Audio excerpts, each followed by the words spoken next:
آپ دیکھ رہے ہیں روشن پاکستان نیوز۔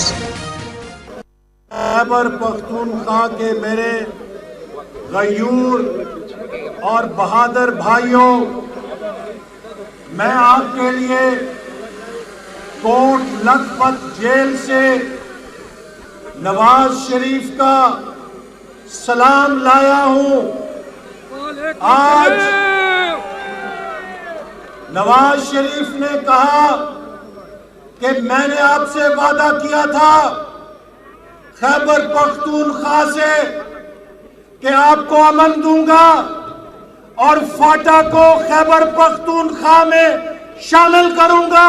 میں جیل میں ہوں لیکن میرا وعدہ پورا کر دیا ہے۔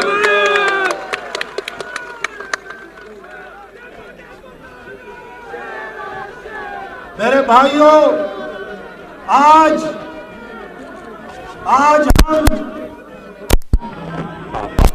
ہم 25 جولائی کو اس لیے اکٹھے ہوئے ہیں کہ 1 سال پہلے پاکستان کے عوام کے مینڈیٹ پر ڈاکہ ڈالا گیا تھا۔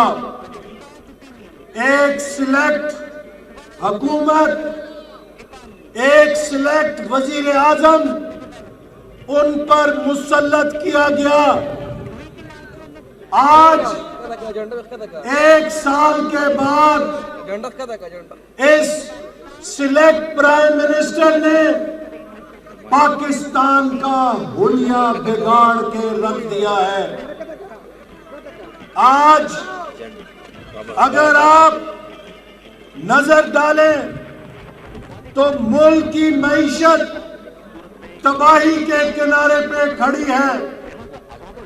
1 سال پہلے ہماری ترقی کی شرح 5.8% تھی، آج 3% پہ گر چکی ہے، اور اگلے سال کے لیے بجٹ میں حکومت نے 2.4 کا ٹارگٹ رکھا ہے۔ اگر ان کا ٹارگٹ 2.4% ہے تو یقیناً اصل کارکردگی اس سے بھی نیچے ہوگی۔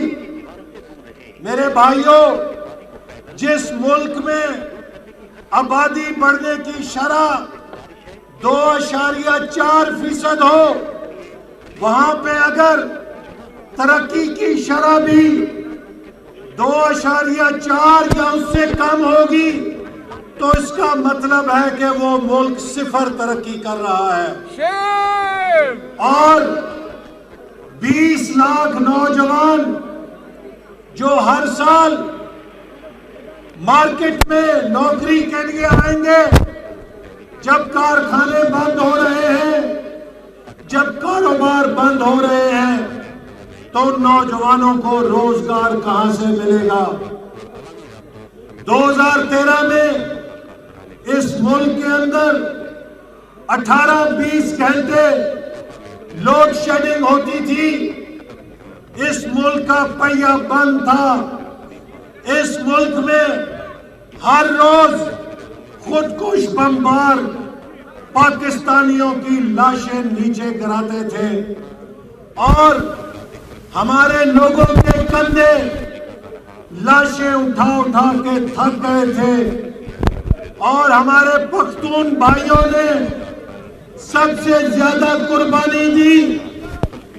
اور اس موقع پر الحمدللہ ہم نے جو وعدے کیے، 5 سال کے اندر 12,000 میگا واٹ بجلی بھی پیدا کی، 500 ارب روپیہ فوج کو دے کر دہشت گردی کا بھی خاتمہ کیا، خیبر پختونخوا، کراچی، بلوچستان میں امن لائے۔ لیکن ان ساری کوششوں کے اوپر سلیکٹ حکومت کو بٹھا کے پانی پھیر دیا گیا، اور آج دوبارہ ملک میں بد امنی ہو رہی ہے۔ ملک کی معیشت تباہ ہو چکی ہے، مہنگائی اس سطح پر آ گئی ہے کہ اس ملک کا مزدور، اس ملک کا کسان، اس ملک کا محنت کش، اس ملک کا غریب اپنے بچوں کو روٹی نہیں کھلا سکتا، روٹی کھلا دے تو ان کے اسکول کی فیس نہیں اتار سکتا۔